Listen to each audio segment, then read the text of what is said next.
Hello दोस्तों, स्वागत है आपका हमारे इस वीडियो में। इस वीडियो में हम डिस्कस करेंगे distinction between temporary injunction and attachment before judgment. ये दो प्रोविजंस हैं। टेम्परेरी इंजंक्शन तो बात करता है ऑर्डर 39 रूल 1 में, और अटैचमेंट बिफोर जजमेंट की बात होती है ऑर्डर 38 रूल 5 सीपीसी में।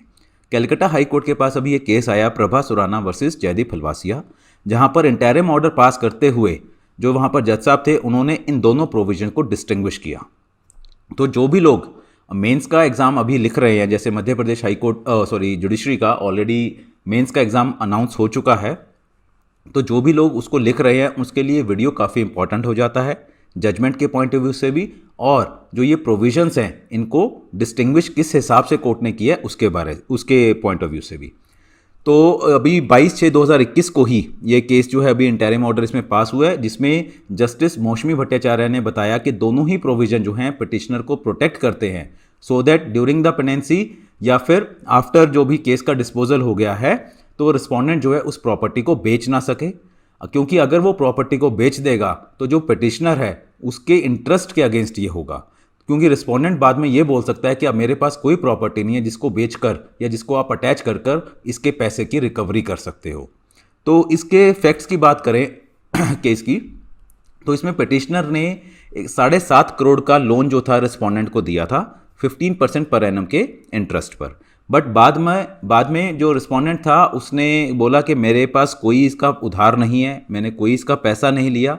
तो पिटिशनर ने केस फाइल किया और मांगा कि मुझे टेम्परेरी इंजंक्शन दी जाए, कि during the pendency of the case, जो भी उसने केस फाइल किया, रिकवरी सूट फाइल किया, कि रिस्पोंडेंट को बोला जाए कि वो कोई भी अपनी प्रॉपर्टी एसेट्स वगैरह बेच नहीं सकता। रिस्पोंडेंट ने इसको ऑब्जेक्ट किया। रिस्पोंडेंट ने बोला कि इसने ये जो टेम्परेरी इंजंक्शन मांगा है ये वो टेम्परेरी इंजंक्शन ना मांगकर अटैचमेंट बिफोर जजमेंट मांग रहा है, जो कि ऑर्डर 38 रूल 5 में है सीपीसी में, और उसकी कुछ अलग ही कंडीशंस हैं जिनको अगर ये फुलफिल करेगा तभी उसमें रिलीफ मिल सकता है। तो कोर्ट ने बताया कि ये जो अटैचमेंट बिफोर जजमेंट है ऑर्डर 38 रूल 5 ये अलग चीज़ है, टेम्परेरी इंजंक्शन जो है ऑर्डर 39 रूल 1 सीपीसी में ये अलग चीज़ है। उन्होंने बोला, कोर्ट ने बोला कि जो टेम्परेरी इंजंक्शन होती है वो इसलिए होती है during the pendency of the case, जब तक केस फाइनल डिसाइड ना हो जाए।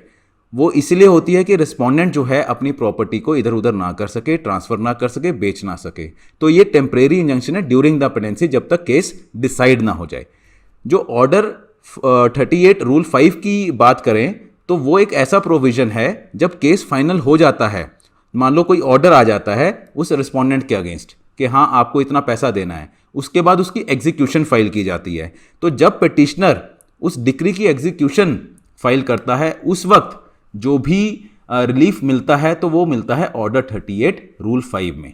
तो इन कोर्ट ने बोला कि दोनों का काम तो एक ही है कि पिटिशनर को प्रोटेक्ट करना, बट जो टेम्परेरी इंजंक्शन है वो during the pendency of the suit है, और जब सूट डिसाइड हो जाए उसकी एग्जीक्यूशन पेंडिंग हो उस वक्त जो है ऑर्डर 38 रूल 5 में अटैचमेंट बिफोर जजमेंट का प्रोविजन आ जाएगा, और वो उस वक्त जो है उसमें एप्लीकेशन जो है उस तरह की या उस तरह का रिलीफ जो है उसमें मिल सकता है। तो आपको ध्यान क्या रखना है यहाँ पे, 39 जो ऑर्डर है रूल 1 ये होगा during the pendency of the case, ठीक है, ड्यूरिंग। और ऑर्डर 38 रूल 5 की जो बात की गई ये जब ऑर्डर जो है फाइनल हो जाएगा और एग्जीक्यूशन वाली स्टेज जब आएगी वहां पर इसको आप फाइल कर सकते हैं। तो इस तरह का कोई भी क्वेश्चन आए, थोड़ा टेक्निकल है, आपको बहुत ध्यान से देखना है। क्वेश्चन डेफिनेटली आपको कहीं ना कहीं पूछा जा सकता है, लेटेस्ट जजमेंट के ऊपर बेस्ड है, राइट।